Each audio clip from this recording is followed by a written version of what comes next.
2,000 עד 9,000 מטרים מתחת לפני הים. הקידוח התחיל בתחילת השנה הבאה ויימשך כ5 חודשים. גל ההפרטות עובר עתה גם על הנשים המוכות החוסות במקלטים. המדינה מתכוונת להפריט את המעונות לנשים מוכות בתקווה אולי לחסוך כסף ולייעל, או במילים אחרות לעשות רווח על חשבון רווחה. שלום לרות רזיק, מנכ"לית ומייסדת עמותת לא ללחימה באלימות נגד נשים וגם כלת פרס ישראל שנמצאת כאן באולפנינו בתל אביב. ובירושלים נמצא מוטי וינטר, מנהל האגף לשירותים אישיים וחברתיים במשרד הרווחה. שלום גם לך אדוני. ערב טוב. רות, אני רוצה להתחיל איתך. הרי יש חובה לעשות מכרזים, נכון? זה על פי חוק, אז מה הבעיה? החוק הוא חוק, אבל השאלה איך מפרשים אותו. ובני אדם שונים, במשרדים שונים, מפרשים אותו כמו שהם רוצים. מכרזים לנשים מוכות שהוקמו על ידי ארגונים פמיניסטיים אידיאולוגיים לא יכולים להיות כמו שחוק למשל לקבלנים לביוב או כבישים, מפני שזה סוג אחר של עבודה. זה עבודה עם בני אדם, עם אידיאולוגיה. למשל, אני רוצה לתת דוגמה. אם הישיבות בפוניבז' או בגור יופרטו ויתנו אותם לנעמת.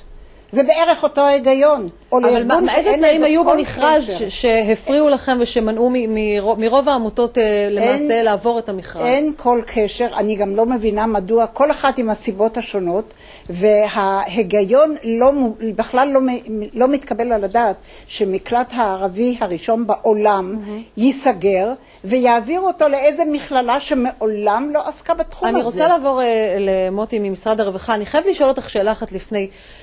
מה לדעתך האינטרס של משרד הרווחה שלא לעשות מכרז שעל פניו העמותות שעושות בזה 20 ו-30 שנה המשיכו להתעסק בזה? העמותה שלי עוסקת בנושא כבר 34 שנים, ואני יכולה להגיד לך שאחת מהסיבות זה העצמאות שלנו, וזה שאנחנו לא כפופות למשרד הרווחה. אנחנו עושים את מה שהם מטילים עלינו, אבל מצד השני אנחנו בהחלט עצמאיות, ויש לנו דעה, ואנחנו נאבקות למען אנשים.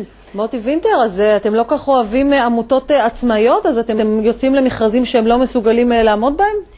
אנחנו עובדים היום עם 1,500 עמותות ברחבי מדינת ישראל, כאשר אנחנו מממנים כ1.5 שקל את העמותות, אז שערי בנפשך שאנחנו לא אוהבים. אנחנו אוהבים מאוד, זה חלק מהחברה, ממדינת הרווחה, וכאשר אנחנו מדברים כרגע על המקלטים, אנחנו מאוד מכבדים את החלוציות של העמותות שבמשך 30 שנה הלכו ופיתחו את המפעל הזה.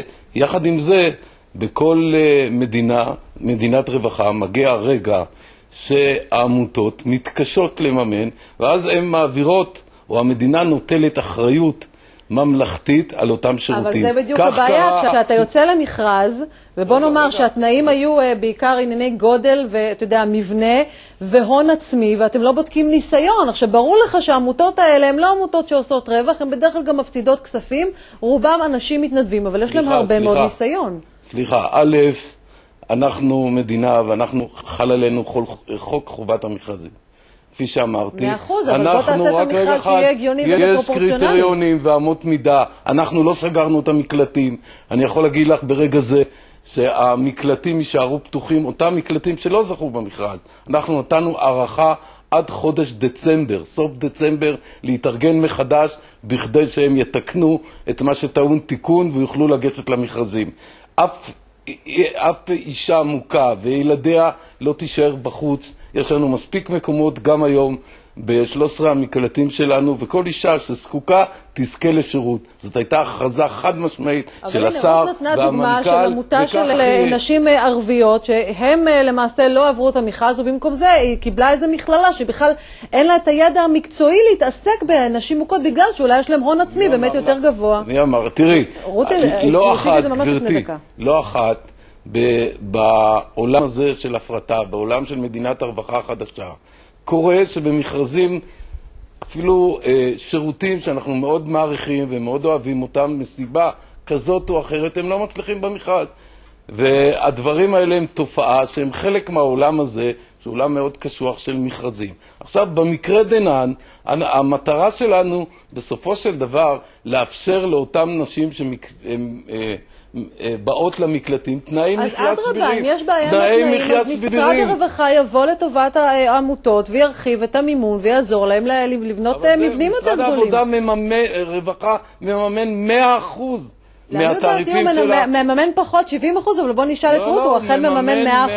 ברשותך, מוטי, בבקשה. העמותה שאני עומדת בראשה שמפעילה 3 מקלטים, מוטי, אני אתן לך, אנחנו שמענו, אני שואלת את רות איך זה עובד אצלה בעמותה. גברתי, המשרד הרווחה מממן 12,000 שקל עבור אם וילדיה. 12,000 שקל זה לא סכום בטל, המשרד מממן 100% את כל הפעלת המקלטים. אוקיי, אני רוצה לשמוע ברשותך עכשיו את התגובה של רות, בבקשה רות. משרד הרווחה, מממן בערך 70% מהעלויות השוטפות של המקלטים שאני אחראית עליהם. אני יודעת שבמקלטים אחרים עוד פחות. אבל מה שכאן חשוב מאוד, וחשוב מאוד שמר וינטר ישמע את זה, זה שלא מוכנים לתת אגורה אחת לקראת הרחבת המבנה החדש, או לקראת שכירות של מבנה הולם, שהעלויות שם הם בין 15 ל-20 אלף דולר לחודש, ואת זה אי אפשר להשיג. עכשיו, התורמים באים ואומרים, רגע, אם יש לכם חוזה שכל שנה משרד הרווחה יכול להפר אותו, למה ניתן לכם בכלל כסף? מה פתאום? מה המשמעות אם באמת בספטמבר לא יעברו? רגע, מוטה, ניתן לך להגיב, שנייה. משמעות הדבר שלא מדובר על הנשים הנמצאות כיום במקלטים, כפי שמציגים את זה נציגי משרד הרווחה, אלא כל הנשים שפונות אלינו כל השנה, ואנחנו יודעות איך לעזור להם ולהתמודד איתם, ואני מדברת על מאות נשים במדינת ישראל, ומאות ילדים. היום יש נשים שבאות אלייך ואת אומרת, אין לי מקום, אני מצטערת. היום אני לא מקבלת למעלה מ-65% מהפניות כל חודש. יש לי נתונים מתועדים של הדבר הזה. רות, תודה רבה לך. מוטי, זכות התגובה שלך. א', צריך לדייק בעובדות. משרדנו כן מסייע לעמותות בנושא של מבנים, של בנייה, מנסה לגייס תרומות, כולל לרות רזניק, שהבאנו את קרן רש"י, שהייתה מוכנה לסייע לה בחדרה, והיא סירבה, ואנחנו נעשה את זה גם בעתיד, נעשה כל מאמץ. אף אישה שזקוקה היום למקלט, איננה נמצאת מחוץ למקלט. יש מקומות, זה לא מדויק מה שהגברת רזניק אמרה. חד וחלק.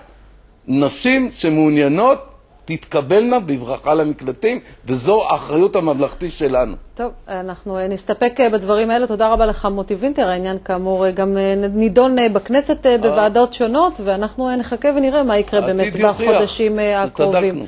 תודה רבה לך מר וינטר. גם לכם.